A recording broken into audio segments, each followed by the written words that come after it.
Thokozani emakhosini ngiyabingelela. This is Mkhulu Dablamanzi. Thokozani Wokoko, Thokozani Mkhulu, Thokozani everyone. Thank you guys for watching my videos. Those of you that are new, Thokozani, welcome. Those of you that do not know me, my name is Nkosazana Robin Thokozani. So itopic yanamhlanje ngifuna sikhulume ngani? Ngifuna sikhulume ngeNzunza. Siya continue because it's a broad topic. Okay. My signs Inzunza ayahlukahlukana. But the most common ones are the following. So don't mind me looking down because I can't. It's a person Inzunza asfani nesedludi, asfani nesemadludi, asfani nesemathonga bogogo nabomkhulu siyahlukana.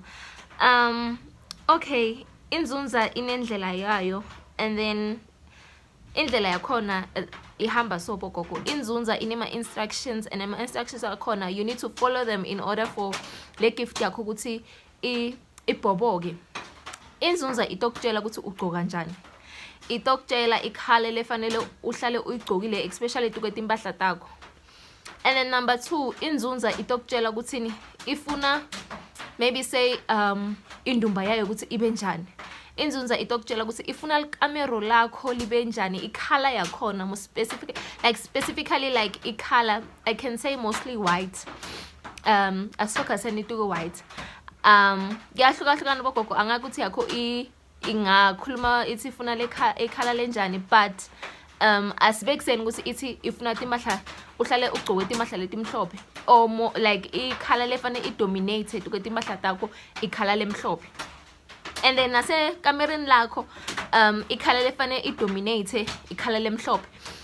The reason why ienda ukuthi ihlale i-connected nawe, ihlale ikhona ukuthi ifinyelele kuwe, so that that color leyichuzile ukuthi uhlale unayo duzwane kwakho kumbe uhlale uyimbethe, iyendela ukuthi ikhona ukuthi ifike kuwe, and then whatever negative energies angakhoni ukuthi anamathele etukweni kwakho, because even netimpahla lesitigqokako tiyakhuluma kakhulu ukuthi sidonsa mimoya lenjani, mimoya lemibi kumbe mimoya lekahle kumbe mimoya lenjani bogogo nabomkhulu. So nayo itokutshela ukuthi ifuna ukuthi umbathe njani, uphile njani, uphile nebantu labanjani. Itophenza ikutshela ukuthi angikufuni laphayana kumbe ik-isolate.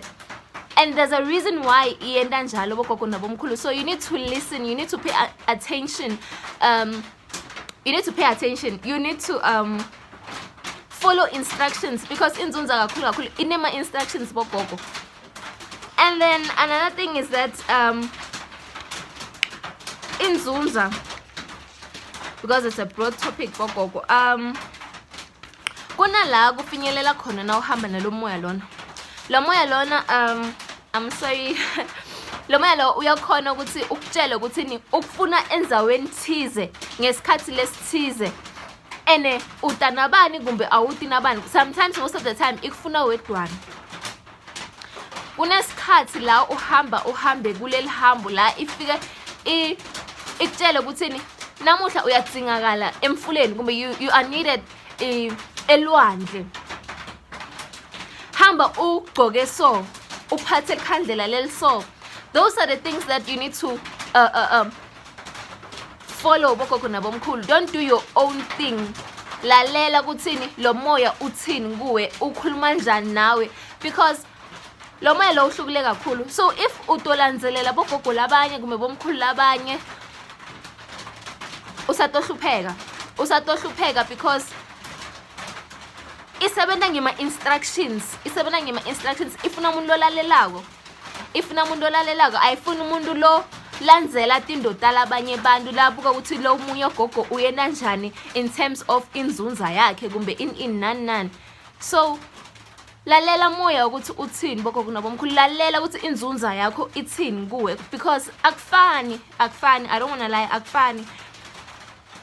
And then there's another thing that most of you lendo le iyathusa kakhulu.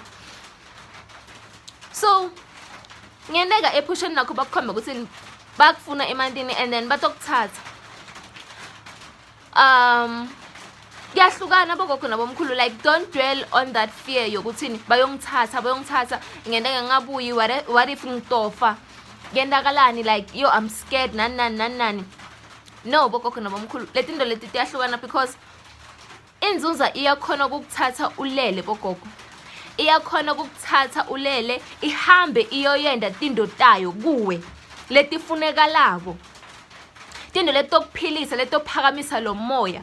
Iyakhona ukuthi ikuthathe ulele ipenze kubuyise futhi wena by that time like uyobona kuliphupho ngathi like leliphupho lelifika. So let me just try and explain nyana, like bring some light.